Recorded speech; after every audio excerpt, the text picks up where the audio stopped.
I'm talking to economists Betsey Stevenson and Justin Wolfers of the Wharton School of the University of Pennsylvania. Their study, The Paradox of Declining Female Happiness, made headlines, to say the least, that women have become steadily unhappier since 1972. It also happens to be a launching pad for Marcus Buckingham's latest book, Find Your Strongest Life, What the Happiest and Most Successful Women Do Differently.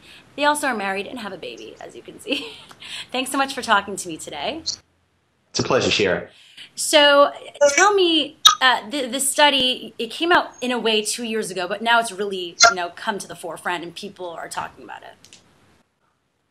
Right. So I've been working on this paper for a couple of years. It came out 2 years ago as a working paper, and it's now gone through the scientific process of being peer-reviewed and been published in a peer-reviewed journal. So what was the inspiration behind working on this? It's at the intersection of two of our research agendas. We've been working a lot trying to understand happiness and the economic determinants of happiness. And Betsy in particular, but I think jointly we've also got a real interest in understanding gender and how gender plays out in economics.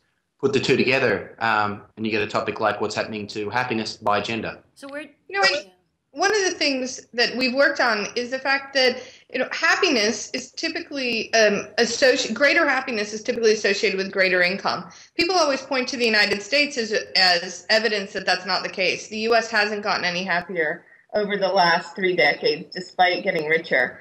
And what we found is that it's even more puzzling than that, which is that it's women who've become less happy. Men have actually become slightly happier. But where did you see the statistics, I guess? Like, what made you come up with these findings? So we're both number crunchers by trade. And so what we're looking at is large-scale surveys that have been in the field every year for the last 30, 40 years.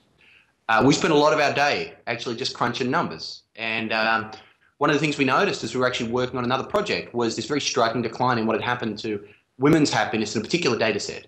That then led us to go out and look for every other data set we could find that mapped what had happened to happiness over the past 30 years. And every time we looked, whether in the United States or overseas, whether for adults or for high school kids, we kept seeing the same pattern. We thought, given the tremendous strides made by the women's movement over the past 40 years, this is a particularly unexpected finding.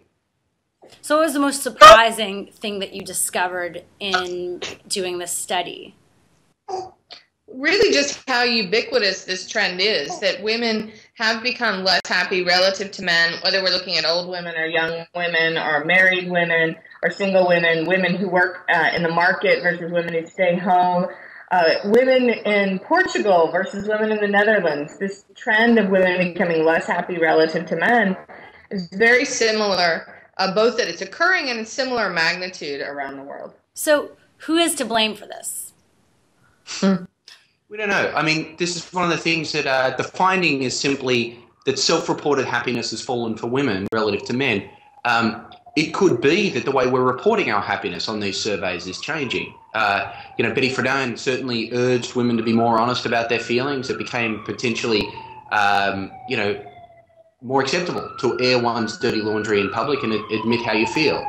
There's a whole bunch of other theories. It could be that women today, when they're asked how happy they are comparing themselves to the man in the corner office who has the job that they should have rather than the equally lonely housewife next door. I know you've got other theories, Betsy. Right, too. I mean, women's expectations might have just risen faster than the social reality was able to keep up with those expectations, and that gap between expectations and the reality could be leading to this.